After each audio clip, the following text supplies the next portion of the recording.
Shabbat Shalom. Shabbat Shalom. All good? We good? Every good? Every good? Everyone's good? Of course you're good. You're here. You're here. And I want to tell you that every time you come here, we take it very seriously. Meaning that I know that in this age and time, there are many other places that compete for your time, for your attention, for your soul, for everything that you have to offer. And it's not to take for granted that from all the varied opportunities out there, you chose to come here. And if I have to guess, and so this is how I think in order to create what I want to, you came here because you were hoping you're not going to be alone, so look around, you're not alone. You have your Temple Judea family here with you today. You were hoping that you'll have a place where for an hour or so you'll just be able to be, to relax, to kind of feel that and I'm sure that if you're paying attention right now in your body, there's some tension, that you're sitting maybe a bit tense, that you see how with awareness, you're kind of letting go, you're releasing that tension. I think you came here because you wanted to be inspired by some sayings, some teachings from the words of our scripture and our literature that have the ability to, as you'll read in your magazine, to engage us in a discussion. Because this is what religion does. It engages us in a discussion about the breadth and the regime of the human condition. So we all come to this place with a different human condition. Some of us are maybe in a high place, some of us are with challenges, some of us might face some fears, others just had great victories. Those are all this range of human condition, and Judaism has something to offer us when we encounter that human condition. But the most important thing that you can't even start this conversation without encountering is finding that sense of peace, that sense of wholeness, that sense of being present and not thinking about something else, somewhere else. So try to focus in for a moment, take that deep breath. The word is Shabbat Shalom. Look at someone next to you and wish them from the bottom of your heart. Shabbat, Shabbat, Shalom. Shabbat, Shabbat, Shalom. Shabbat, Shabbat, Shalom. Shabbat, Shalom. How lucky am I to be joined by these two amazing talents, Cantor Abby and our Shani, our soloist Kayleen. We want to say together, Hine Matov. Hine Matov Umanai, Shevet Achim Gam Yachad. Hine Matov Umanai, Shevet Achim Gam Yachad. Hine Matov, Shevet Achim Gam Yachad. Hine Matov, Shevet Achim Gam Yachad. We're going to wake you up tonight. We are going to split up this room. We have Team Abby and Team Kayleen. I don't take sides, I'm in the middle. He can do whatever he wants. We're going to sing Hine Matov Umanai. And they will sing Hine Matov. I'll do hand signs Ready? too, if it helps. It's happening. I'm with her. It's happening. Hine Matov Umanai, Shevet Achim Gam Yachad. Hine Matov Umanai, Shevet Achim Gam Switch sides. Yachad. Hine Matov, Shevet Achim Oh, I messed Gam up. We'll do Hine Matov. Hine Matov Umanai, Shevet Achim Gam Yachad. There's things that we allow ourselves to do only in the summer. To experiment with them, with these rounds. But we are now at this time. Well, I'll ask you to take once again a deep breath and exhale an oi. An oi that represents a world where a leader can get rid of a rival with a missile. A world where people continue to fight over leadership. A world where still over 800 people are missing from a fire. Where every day it seems to be that there's a new place that is flooded or burnt down or in pain, or that we need to let go of that oi for 24 hours so that we renew our energy to be able to deal with all these things. So take a deep breath and exhale the oi of the week. Are you Jewish? Come on, we can do better with it. Ready? Oh, yeah. This now I feel at home. And now let's concentrate on some of the joys that we have here. So I know the Chayfitzes have their grandson and his girlfriend who met in Israel. See, it's good. That's why you send them to Israel. They've been together for 6 years, and I'll say it because he can't. I'm not. I said it. Shabbat Shalom. We're so happy that you're here. More simchas, please share with us simchas. Melissa's here. We're in the month of Elul. The month of Elul is a month in which we open our hearts and we try to come close to God, to each other. We give second chance. Melissa's giving us a second chance. We're very appreciative of that. Thank you for joining everybody, Melissa. And welcome.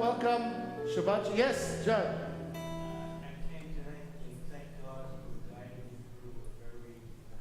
You came tonight to thank God for guiding you.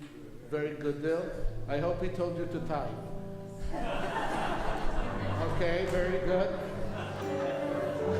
That's good. You know, you never want to tell your rabbi on Friday night you had a good deal. That's not really a smart move, Shelley. You should poke him like that. Okay, more simchas.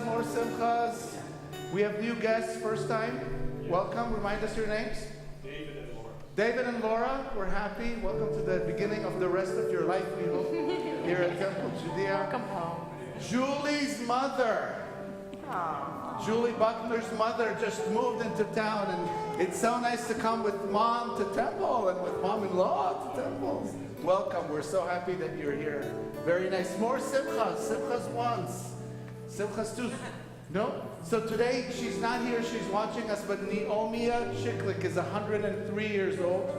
She's our second oldest congregant. So we're saying, Neomia, happy birthday over there. She's watching us from home. And earlier today, I just want to share with you a big simcha. Every few months, we have a Shabbat for what we call the wisest of our members. So at 11 o'clock here today, we had close to 100 of the wisest of our members, 85 years and above. We had a beautiful Shabbat. We celebrated Shabbat and we ate lunch together, and it was really, really beautiful. And a few other birthdays there were, where you're sitting right now, the air is still filled with thousands of years of wisdom. And what I did was I thought that, I said, you have to learn. In Judaism, in Pirkei Avot, it says that who is wise? Someone who learns from everyone. So I said, I have this room with thousands of years of wisdom, and I asked people to share with me, and I thought afterwards a tidbit of their wisdom that they have gained. And I think that if there's one common denominator of all the advice that people gave it came to listen more than you talk. Hard to do as a rabbi sometimes, on Friday night, but not in between, we listen. Never be afraid. Know that everything is possible. Keep pushing through, and be kind. That's a good way to summarize. So, sharing that advice with you, that came from hundreds of years, for that advice, for all your simchas, for a lot of new faces that are here. I'm sorry if I can't say hello to everyone, but we're grateful that you're here with us. We want to say thank you, Adonai. Thank you for entrusting us with life. Thank you for keeping us healthy, for sustaining us. If you can, please rise either in body or spirit as we sing the Shehechianu together.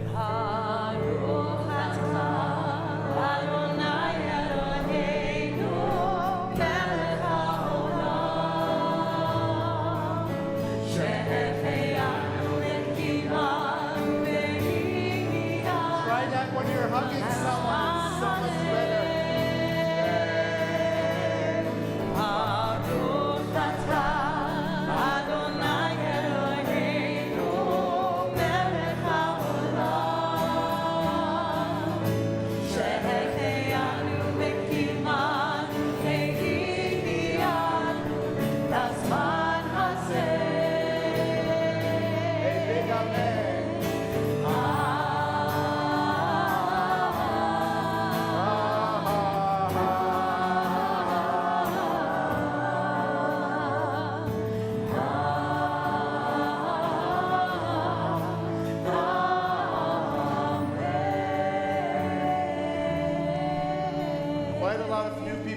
you, so turn to someone you do not know. Make the effort, take a few steps, introduce yourself, say hello, welcome them.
John and Shelley recently joined the temple, gotten to know them over the last few weeks.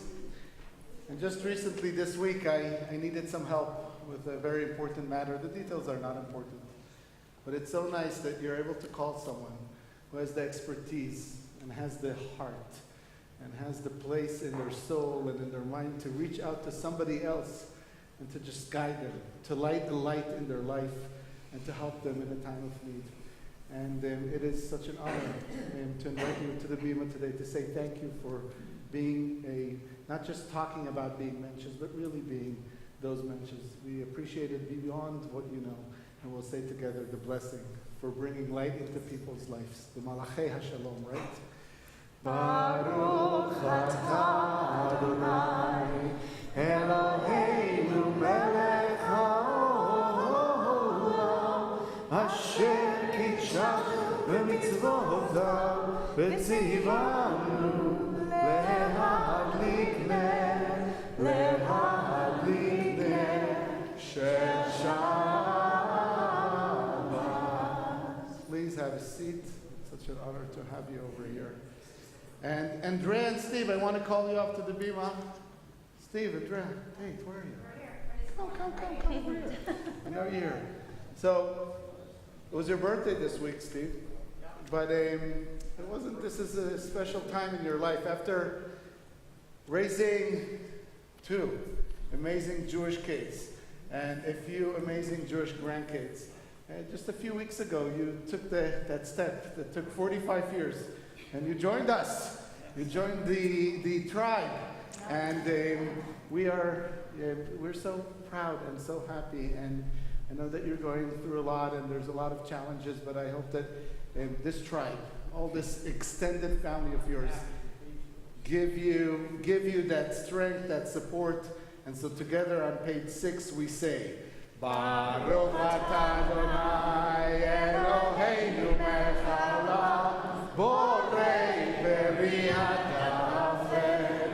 Baruch atah Adonai Eloheinu melech haolam asher kishanu b'mitzvotav ורצה בנו, בשבת קודשו באהבה וברצון הנחילנו, זיכרון למעשה בראשית, כאילו יום תחילה למקראי קודש, זכר ליציאת מצרים, קיבלנו בחרת ואותנו קידשת בגואלים ושבת קודשך באהבה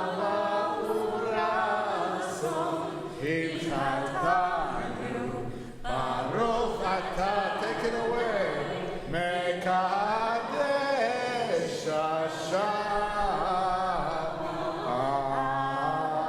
Amen. Happy birthday, man, and Mazel Tov to you for many, many more simchas together. We're on page 13 with Shiru Ladonai. This is the month of Elul. It's a month of coming closer to God. There is no way of coming closer to that sense of awe that is in each and every one of us, but through song. Shiru Ladonai.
Language has a lot of power in it.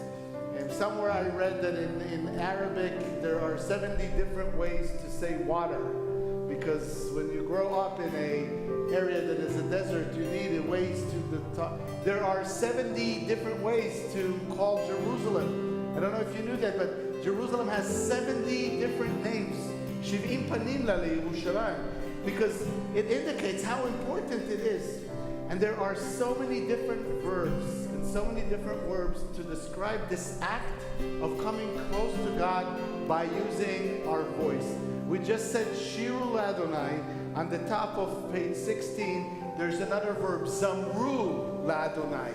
You can shear, you can leranen, you can ledaber, you can lehipalel, you can lezamer.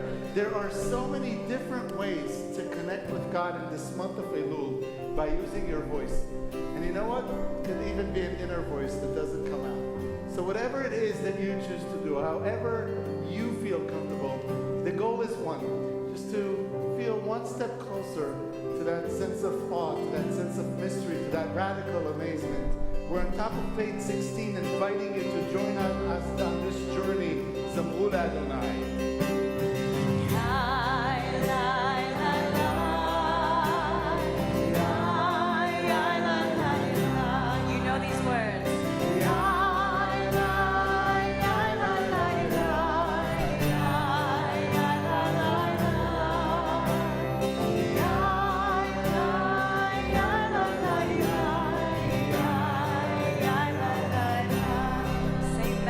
Zamru Ladonai, Zamru Ladonai.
ready to welcome Shabbat, the bride. Every Shabbat, we engage in this cosmic ritual. And it's as a rabbi in this area, sometimes there could be months without young couples that are getting married here, because not too many young couples definitely live here. And then suddenly, this week had 3 different meetings with 3 different pre-marriage counseling and talking with these young couples and really helping guide them through what we know is not easy, this idea of using Judaism as a means to create a relationship. And that's part of that human condition we talked about. Judaism is not just something, I'm Jewish because I was born Jewish, I don't have any Jewish. Judaism has something to teach you about how to live. And one thing that I love most about teaching young couples, just standing here by chance. No reason to stand here. Is one thing is that we all know, for those of us who have been in relationships for many, many years, that it's really important to find time to invest in each other. And I want you to look at Shabbat as almost a different thing, not just the time that we come to temple and we have services and so on. Shabbat could be the most amazing date night ever. Because on Shabbat, if you're committed to Shabbat, you have to tell your boss, I have to be home. My wife is waiting for me at 6 o'clock or 6:30 or whatever it is. And no matter what you eat, whether you invited pizza or Chinese food or you actually cooked, every meal that is served on a table with a white tablecloth, candlelight, wine, cell phones have to be off. Every meal like that is going to be obviously a romantic meal. During the Shabbat meal, you're supposed to offer blessings to each other. The husband is supposed to sing a song, Eshet Chayil, right? A woman of valor to his wife. Look at what Shabbat does. And then, of course, I'm not going to go, there's kids over here, I can't go too much into the details of the mitzvah of Friday night.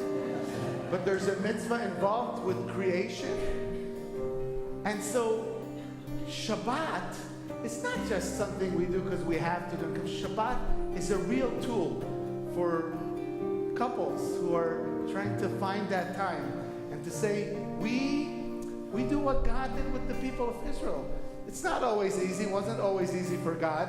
We're stiff-necked people. We know that. But still, every week we take the time, we invest in the relationship. We have a light candle with some wine. We talk about, we praise you. We do these things that bring us closer. So this is what Lecha Dodi is all about. We're about to sing Lecha Dodi. We're on page 20. And I hope that you now, if you're sitting next to a loved one, you kind of give them a little squeeze and say, let's use this Shabbat for good. Lecha Dodi Likakala Yavabai Yavabai Yavabai B'nei Shabbat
week, over 50 ladies came together for a luncheon. Our sisterhood brought together 50 amazing ladies to hear about David's divas and to enjoy a beautiful lunch.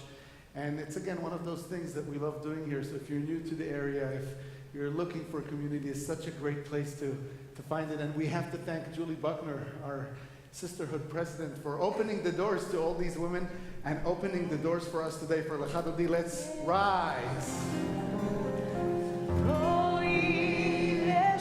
Shalom.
Shabbat came in and Shabbat brought with it the presence of God, so we open our hearts.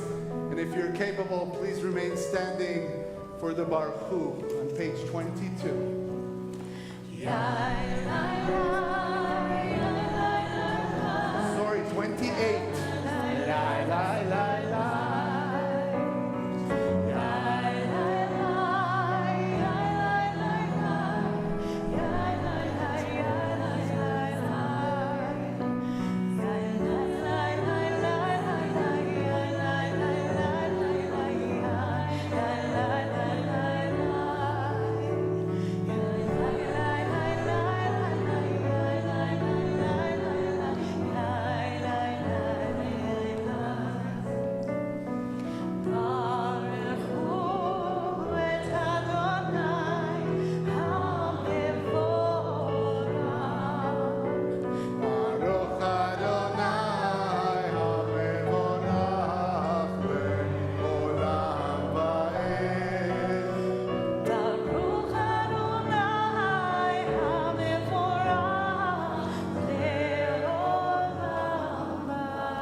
Have a seat. The month of Elul is the month in which I look up to the skies every night more than in any other month, because it reminds me how much time I have left until the high holiday. So we're about at a quarter of a moon today, which means 7 days into, 3 weeks out from Rosh Hashanah. And this connection to the moon has a beautiful aspect of it that I happened to learn this week. You know, on Rosh Chodesh, on the beginning of the month, which our next Rosh Chodesh is going to be Rosh Chodesh Tishrei, the beginning of the new year, we're supposed to bring a sacrifice la Adonai, mincha la Adonai. Every new moon, the Jews in the Temple of Jerusalem would bring a sacrifice. And I learned that beautiful new midrash, and it's new and it's beautiful because this is from a group of women in Jerusalem called the Irshuni, which are now, we're in the midst of the 5th biggest revolution of Judaism. Finally, the voices of women are being heard, and women are writing midrashim, and women are giving us interpretations of the Torah. For 2,000 years, we only listened to men, and now these beautiful midrashim are coming out. And what they say, there's a beautiful midrash that basically says, La Vila Adonai, we are not bringing a sacrifice to God, but we're bringing it on behalf of God. How come? We are repenting for God. We're saying, God, we're going to repent for you. What was the sin that God did? Or not sin, the miss, the chet, is that when God created the world, there were 2 big lights. There was the sun and the moon. And we all know the ancient midrashim that the sun and the moon started to fighting. I want to be in charge. No, I want to be in charge. And eventually God had to decide, let the sun control and put the moon in this situation where it gets to be full only one day, and then it shrinks and once again fills and shrinks. And this Midrash is basically saying in this month of Elul, we are remembering that God is not perfect. That even God can make mistakes. That even God can sometimes handle difficult situations not with the best of outcomes. So if God does that, how could we look at any one of our neighbors, our friends, our family members and say, of course you did a mistake. Of course something went wrong. If God can go wrong, you can go wrong. I can go wrong. And that is the month that allows us to then open our hearts and then approach the high holidays with this sense, we forgive you for what you did. Are you going to forgive us? And so in the next 3 weeks, try once in a while to pick up your eyes. See if you can see how the moon is growing and then how it's shrinking. And this idea that this is a reminder for us of God's imperfections and thus our imperfections, of our ability to forgive and thus of God's ability to forgive. And so all this long explanation is summarized by one prayer that we say on page 30 every evening about creation, about the act of creation, about God, and what we can learn from God on creation.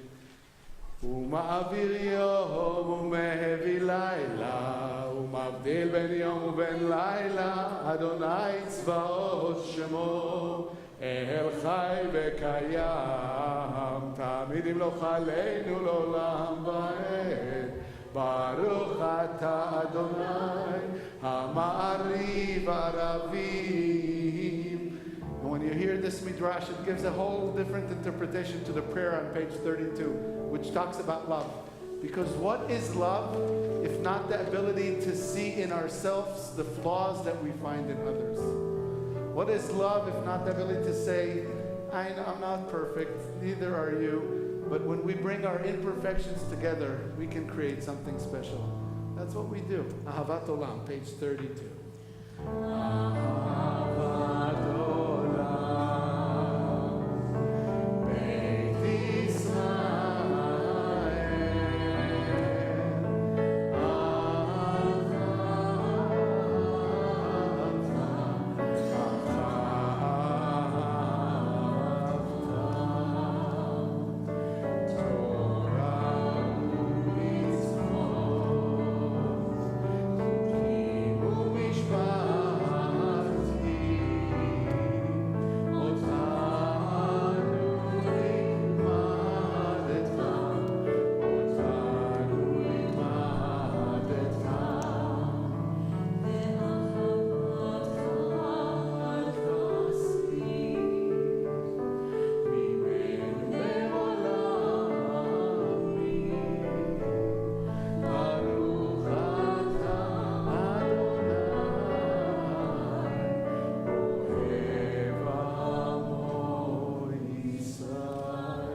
guests who are joining us for the first time, we have a beautiful tradition of reading the Vahavta, not in you shall love Adonai your God with all your heart, with all your might, but in first present, in this month of Elul, when we want to come closer to God, we want to have this intimate sense of a God that we can relate to. And so we take the text that you find on page 36 in English and we turn it into first person present. I shall love Adonai my God with all my heart, with all my soul and with all my might. I will take to heart these instructions with which you charge me this day. I will impress them upon my children and grandchildren. I will recite them when I stay at home and when I am away, when I lie down and when I get up. I will bind them as a sign on my hand and let them serve as a symbol on my forehead. I will inscribe them on the doorpost of my house and on my gates. למען תזכרו ועשיתם את כל מצוותיי, והייתם קדושים לאלוהיכם. אני אדוני אלוהיכם, אשר הוצאתי אתכם מארץ מצרים, להיות לכם לאלוהים. אני אדוני אלוהיכם, אדוני אלוהיכם, amen. We turn to page 40. This week's Torah portion is Ki Titzeh. It has so many rules and laws in it, and one of them is one of my favorites. So it says in the Torah portion that if you have a son who is defiant, a ben sorer umoreh, a child who is defiant, what are you supposed to do with that child? John? Take him to the gates of the city and stone him or her. What exactly? Who wants to be Jewish? Really? Or yeah, absolutely. I don't. So you read the Torah, you get the Torah, you get this commandment of taking your ben sorer umorer. And you're supposed to take him out to the gates and stone him. And so, not really something we want to think about. And how do the rabbis come across that? How do the rabbis, because the Torah is the Torah. We can't say, oh, we don't like this sentence, let's delete it. We don't change the Torah. So this is why I love this so much, because this is rabbinic thinking. What did the rabbis say in their commentary on this Torah portion? There has never, ever, ever been a ben sorer umorer. No child can possibly get to that level in which we need to take him out. So I love that because, again, it talks about the human condition. Anyone who raised kids know that there are days that you look at them and you're like, right?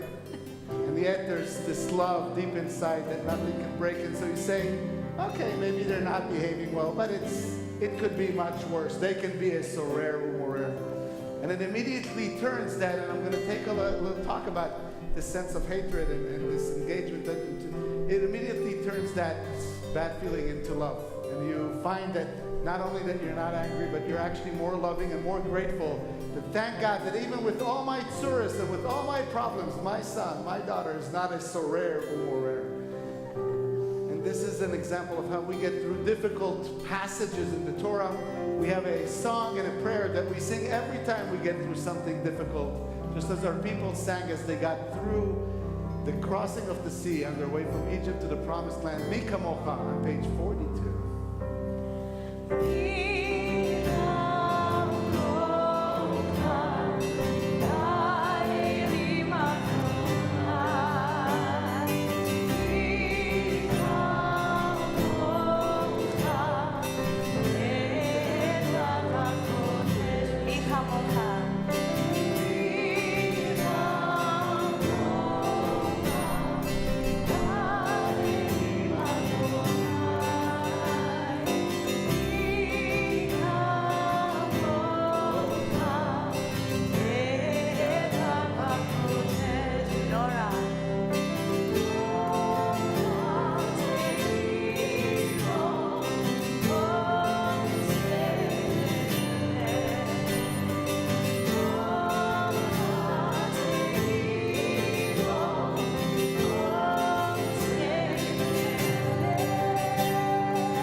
גלו מיד חזק ממנו, ברוך אתה אדוני גאל ישראל.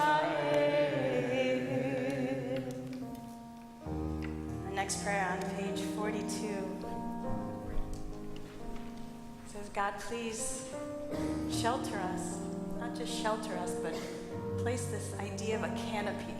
It feels like nothing can harm you, nothing can touch you. It's not just shelter, it's everything. It's that hug that everything will be okay. And this morning was very powerful. It's actually my grandma's yard site. And it's beautiful that there are people in your lives that will always be that shelter. There will always be people that you know are always there when you need them, even when they're only there in spirit. So as we pray tonight, Hapore Sukat Shalom, God, just keep holding on, keep giving me some space. Remember those people that made you who you are, who gave you the space to be who you will be. And let's pray with all that we have. Baruch atah Adonai, haporei sukat shalom, aleinu, aleinu, ve'al kol amo Yisrael. Baruch atah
Page 46, entering into our silent prayer. If you can, please rise either in body or in spirit. We face east to Jerusalem as we clear space and we open space for our words of prayer to generate in our hearts, leave our souls through our mouths or our hearts, and God willing, be heard. Adonai Sfatai Tiftach, Adonai Sfatai Tiftach, Ufi Yagi Tehilatecha, Ufi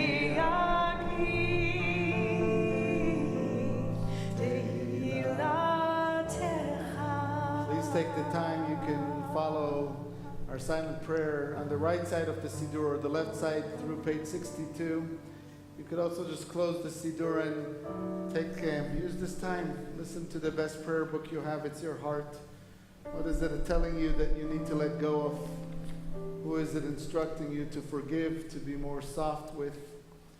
What is it that you really need? What is it that you just want? What is it that you demand of yourself that you can bring forward rather than asking from others? Take a few moments for the silent prayer. When you're done, please have a seat. We'll join you shortly.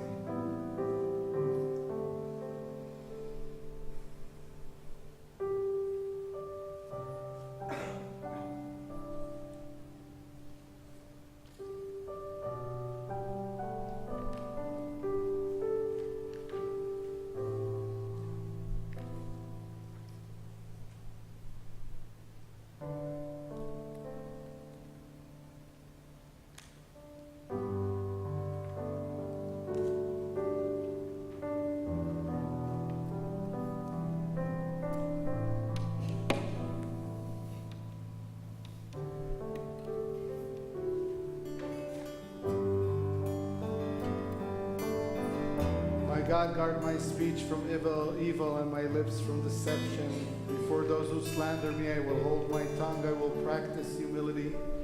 Open my heart to your Torah that I might pursue your mitzvot. As for all who think evil of me, cancel their designs and frustrate their schemes. Act on your own sake, for the sake of your power, for the sake of your holiness, for the sake of your Torah, so that your loved ones may be rescued, saved with your power. And please, Adonai, answer me.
This is a beautiful minhag tradition at Temple Judea.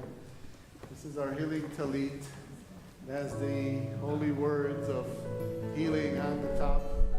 And we then ask people who are in need of healing to come as close as you can to the center. No one will ask you what it is that you are praying for. It's a very safe and intimate place, but please make your way if you want. And for those who don't want to come all the way to the center, we'll ask you to, I'm sure somebody, more than one, Robert, come on, you're with me here. My back is killing me. Good. But try and come closer and put your hand, if you can, if you feel comfortable, on the shoulder of the person in front of you. It's a little gesture. And every week I wait with this anticipation until a hand, I don't know whose is on my shoulder, because this little hand over here on my shoulder just reminds me that I don't have to talk, I don't have to explain, I don't have to necessarily share everything that I'm going through, every challenge, every fear, every doubt. But I just know that there's someone that has my back, that is looking over me, that is with me, that if I need to, I can turn to. So God willing, you're all connected right now. You're all feeling part of a community which people that you might not even remember the names, but it doesn't matter, because you have something in common with them that is stronger and greater than knowing names. You're all humans. You're all connecting that human spark of you, that human spark that reminds us to love each other as much as we love ourselves, to not leave anyone alone. And there are times of darkness and challenge and pain. So I'll ask you to please say out the names of the people you are praying for. Healing of body, of soul, of spirit, of mind.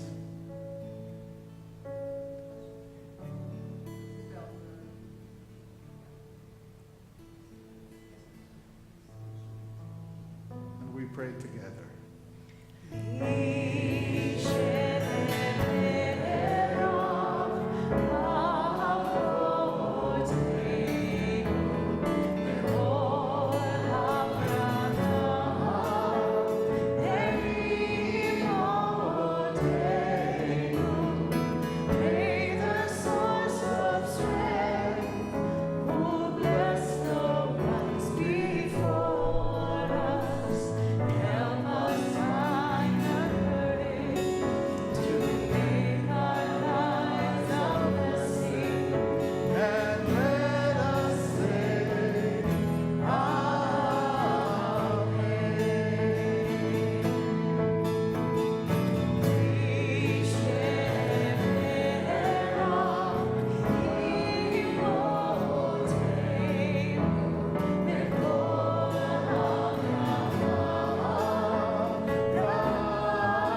our ancestors.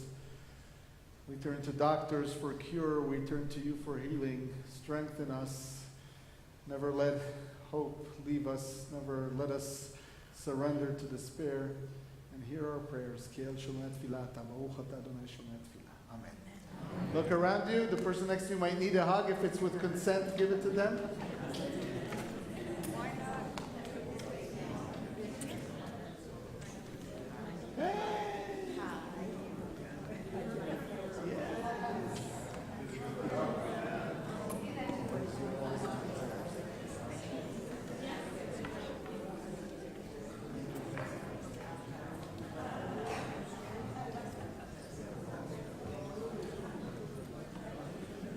Please have a seat.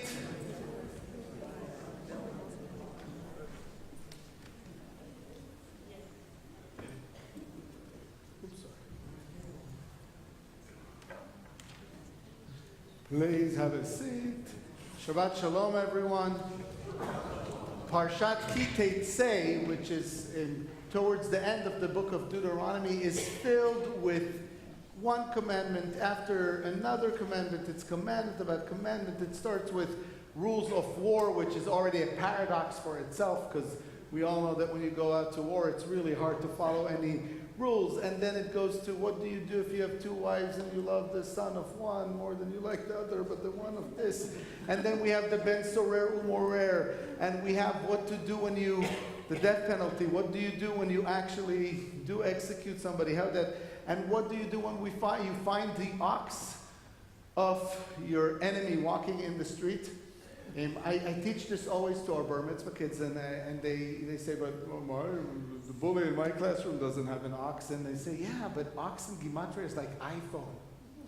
It's the same. What do you do when you find the bully in the classroom's iPhone? What's your instinct? Your instinct is to ignore it or to leave it or to not. What are you supposed to do? Return it. And not, it doesn't say when you find the ox of your friend, it's the ox of your enemy, and so on and so on. There is a lot of different commandments over here, but there's one commandment that stands out when you read this entire Torah portion. If along the road you chance upon a bird's nest in any tree or on the ground with feldlings or eggs, and the mother is sitting over the feldlings or the eggs, do not take the mother together with her young. Let the mother go and take only the young, in order that you may fare well and have a long life. So why is this unique? First of all, it's how many times have you walked and have you seen a mother bird sitting on an egg? It doesn't happen to us very often. It probably happened more often back in the days. But there's something unique about this commandment, that all these other commandments that I told you, all it says is do this or don't do that. But it never gives you the reward. It's another whole different questions of why should we even follow the commandments. Especially as Reformed Jews, we go into this question of being commandment. Do we, for many of us who do not have a personal God or are struggling with a belief in this power or a transcendent God, this idea of being commandment by a power that I'm not even sure what that power is, how can I even accept this idea of being commanded? And even more so, why? Why should I? What's in it?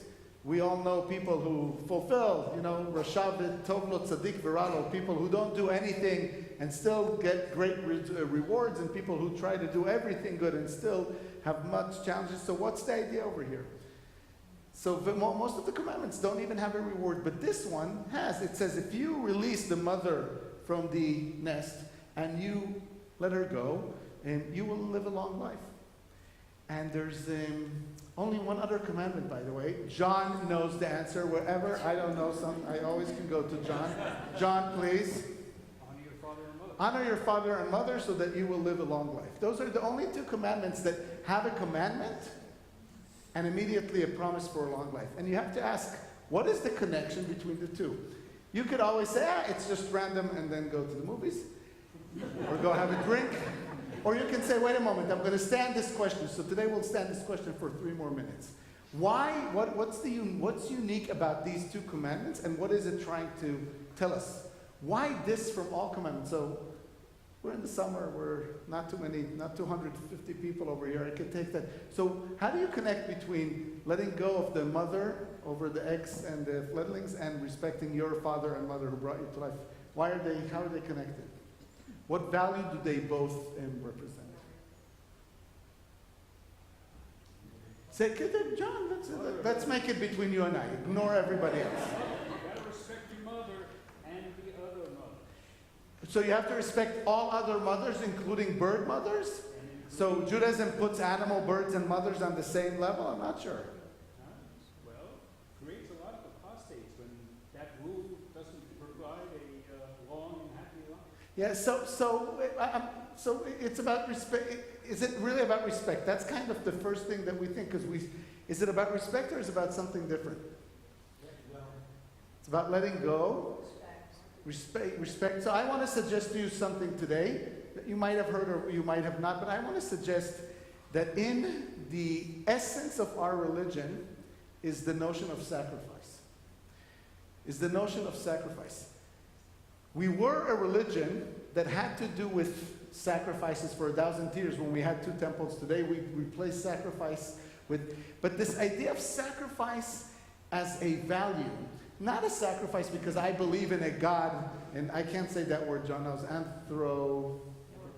anthropomorphic God that needs to eat the meat that I am killing or smell the smoke of the fat that is burnt.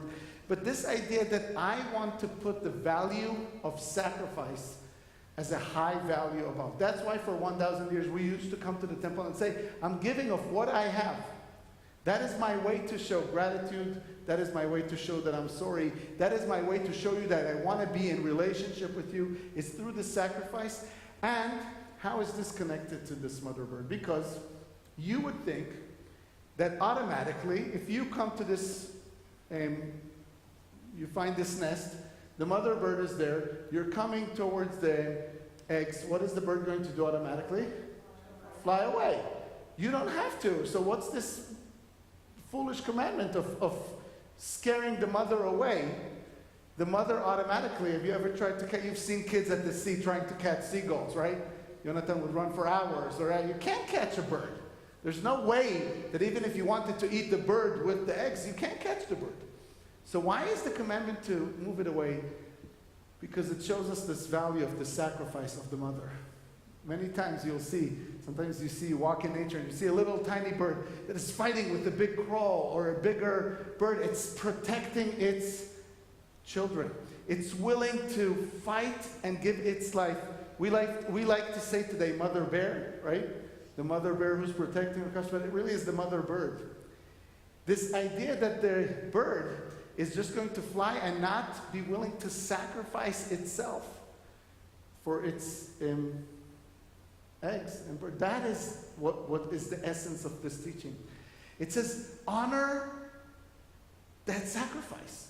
Honor those who are willing to give of themselves in order to save others, their children. And then it immediately connects to parents, right? We all look at our parents, and whether they were amazing parents or not so amazing, whether they had things they could have done better or it doesn't matter. One thing we can all say about our parents is they sacrificed a lot for us. They sacrificed a lot. And this notion of honoring sacrifice, others people sacrifice, our parents sacrifice, the bird who's willing to sacrifice itself because I have no chance of catching it. And then going back, of course, to the themes of sacrifice in the Torah, it's a huge value. I think that we have in our system, we'll talk about this more and in another opportunity, but we've moved away a little bit from sacrifice. We've entered into this era of individualism, right? What's in it for me? What can I get from it? What do you need to give me? How will this help me? Rather than this sense of sacrificing, that I'm just willing to sacrifice for something that is greater for me, for a relationship, for a cause, for a country, for an idea. So that is that mitzvah today. And I think that I hope that you go home and ask yourself, what are the things that you would really be willing to sacrifice for?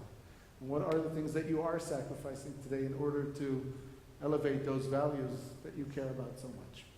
So we want to offer you, as a ending for this sermon, a special treat. It's the month of Elul, and it's the month in which we, as we said, come close to God. We add in our services a line from Psalm 27, "Echad sha'alti me'et Adonai." Only one thing I want from God. I just want to feel God. I just want to live in awe. Bob, you know, we exchanged a lot of emails. Awe has been, there's proof. We have doctors sitting here with us.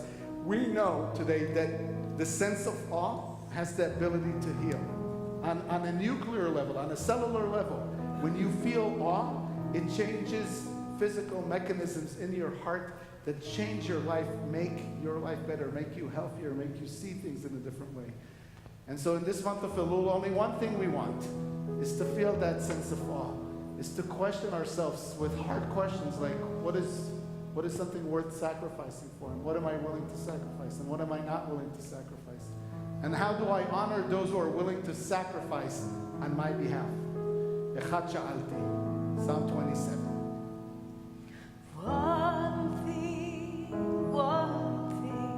I ask you, Adonai, to be with you all of my life.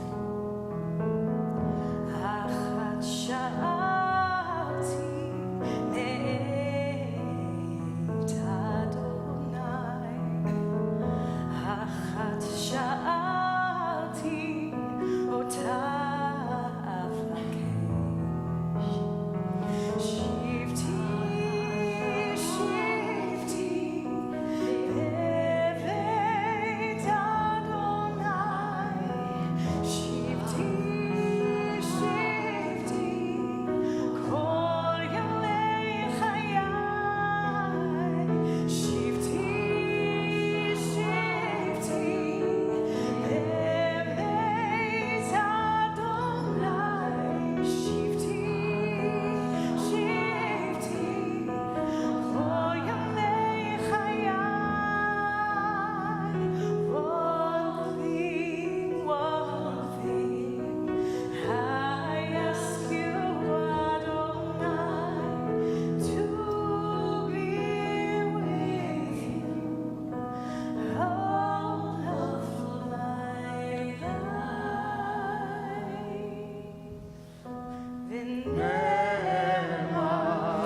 Haya Adonai, Melech HaKol haaretz, Bayom ha'hu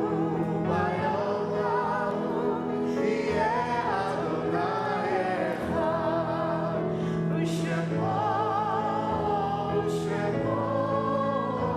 U'shemo echad. As we reach our conclusion, I just want to share a few announcements. Please don't forget to return your High Holiday tickets request. We're looking forward to sharing High Holidays. For those of you who don't know, we are very happy to be the temple that every Friday is full over here, and on the High Holidays is empty because we go to the EC Theater. And right now, given the number of tickets that we have received compared to last year, it's going to be a full house and packed and beautiful. And so I want to remind you that if you live in our service area over here, close by, and if you've never been with us for the High Holidays, you are our guests for the first year, always. You're always our guests. And if you know people who moved, if you know people who are here, for the first year, always, you are our guests for the High Holidays. We put the burden on ourselves to create such an experience in the High Holidays that in the second year, you already know. There's no doubt where you're coming back to. But the first time, so please extend that invitation to whoever you can. And for many of you, the Temple Judea does not work with the same system that many other temples work with committees. We don't like committees here. And usually, you all know, we're with the philosophy that committees are the source of all evil. Most of the problems of temples that never made it started with a committee member. We have task force. We create task force where we need to solve issues, but there is one committee here, and that is an amazing committee, and it's a beautiful committee, and it's a great opportunity if you want to make a New Year's resolution. That's our caring committee. Because the caring committee doesn't have to make decisions, and the caring committee just has to care. It's the group of people that make visits to people in hospitals and in nursing homes and at homes, the people that make phone calls to buddies, to new members. It's the people who deliver bagels and meals and so on, and flowers and whatever we need in order for care. We are starting the new year with the caring committee. There's a meeting coming up next week. Please call the temple office if you feel that you can give an hour a week or an hour a month. It doesn't matter if you want to be one of those people on the list that gets somebody to call. Amazing friendships, amazing connections have been created through this caring committee. So we invite you to call the office and to join. I want to thank our Shabbat sponsors. They're not here tonight because they have a lot of family from out of town. They'll be here tomorrow morning for Bar Mitzvah, Jonathan and Christy Chain, Mazel Tov, and Harper's Bar Mitzvah. And to turn to what I think is, again, one of the most amazing things in Judaism in this conversation about the human condition is that we know that at the end of the road, there is death. No one can avoid it. And how you treat death and how you approach death makes a big difference, or maybe the most significance of how you live life. And so at the end of a joyous Shabbat, when our hearts are filled with awe and with companionship and with this sense of joy, we remind ourselves that there's a reason why we're doing this, because one day it will be our names that are read here. One day we will have to answer the question of how well have we lived.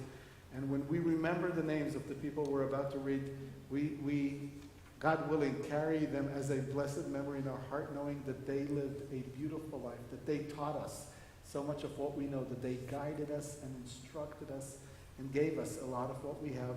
And so if you are a mourner observing Yahrzeit and the name of your loved one is read, we invite you to rise so that we can offer you that comfort, so that we can honor you and your loved one. Today, as a congregation, we first mentioned those who passed in the last shloshim, in the last 30 days. Phyllis Hoffman, our congregant and friend. Leonard Corman, again, our friend. And Elaine Nowak, mother of Robin Rosenberg. We also remember those who passed at this time in seasons past. Margaret Ahrens, Olga Berman, Herman Hans Bonheim, Charles Mark Bortnick, Arvin Cherry, Ray Davis Caspin, Anna Edelman Reese, Jerome Eisenman, Leo Fine, Abram R. Finkel, Clayton Fishman, Claire God, Ruth Goldstein, Sol Goldstein, Rose Ray Greenberg, Blanche Hecht, Jerome Jacoby, Alan Jakowitz, Bernard Kahn, Barbara Kaplan, David Katz, Max Klein, Stuart Klepper, Victoria Kuchler, Jameson Levine, Melba Leiber, Theodore Lipton, Andrew Madoff, Eva Mikulovsky, Dorothy Resnico, Belle Roberts, Ruth Rosenfield, Alan Rose, Howard Schneider, Esther Shapiro, Richard Shaw, Laura Siegel, Irene Silver, Anna Singer, Miriam Solomovich, Jax Wordloff, Jenny Tarshish, Beatrice Weinstein, Vera Weisberger, Leo Weiss, Ida Werbel, and Harold Eucor. If I mispronounce the name, I truly apologize. Please either repeat it or stand if you want to add a name to our Yahrzeit. Are there additional names? Sherry Schwartz. I'll ask everyone, if you can, to rise on your feet so we can offer that support and love that we do so well as a congregation as we turn to page 294.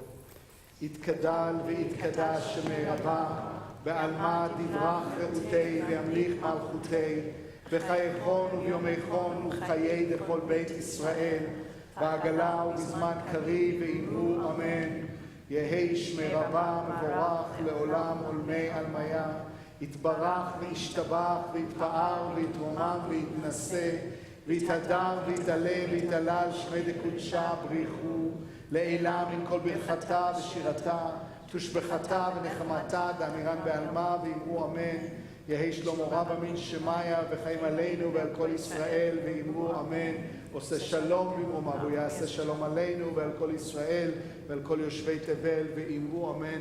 May God, who creates harmony and bring peace to us, to all of Israel, to all of humankind, to which we say amen. I want to thank Iran. I want to thank our soloist, our Chazan Sheni, and Kayleen, and of course Cantor Abbey. I want to thank you for making Temple Judea your spiritual home. The place that you know, you can describe to your friends in 5 words. Joyous Judaism that inspires action. That's all we want. We want you to leave here with a sense of joy, with a Jewish pride, and inspired to act, to do something to make yourself better, to make this world better, to just be and do better. And so, Ivdu et Adonai b'simcha is how we leave you. I want to just remind you, as my mentor Larry Hoffman says, that he's yet to see the first temple that writes on their website, "We are the cold and unwelcoming congregation." Everybody says they're warm and welcoming. We really do it. So on your way out, it's not too late. If you see someone you've never seen before, if you've seen someone that's their first time here, take a moment, introduce yourself, say hello, check where they're going out to dinner. Maybe you'll go out to dinner tonight. Invite them to come with you next week. Do you need dinner? Good. All right. Melanie Keith, right be that. They have reservation for 7:30 at the Seasons 52. I know everything. My friends, Ivdu et Adonai b'simcha. Let's make sure to bring joy into this world, and goodness and light and love. Ivdu et Adonai b'simcha.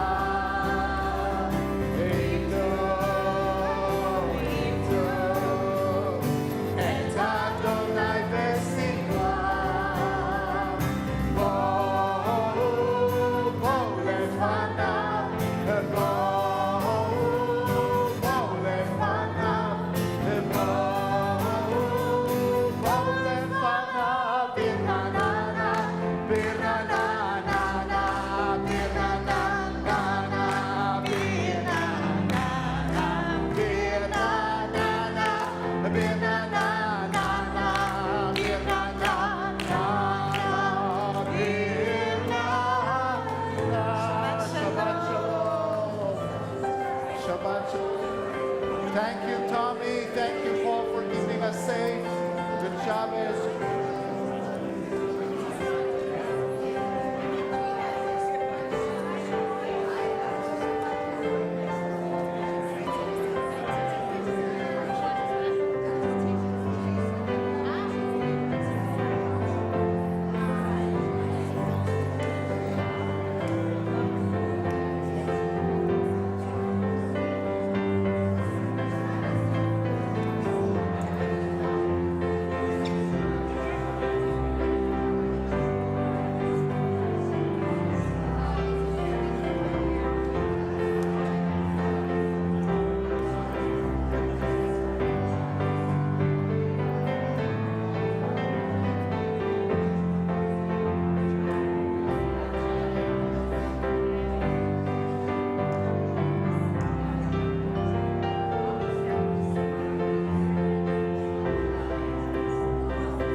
Yes.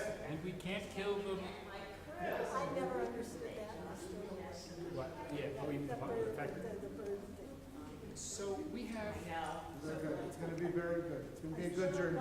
Take care of my babies. And we will. We can't kill the mother cattle and the calf in the same day. It doesn't, that doesn't say anything about that. No, it doesn't have anything about living a long life, but it is another separation of the mother. Yeah, absolutely. I'm with you. Okay.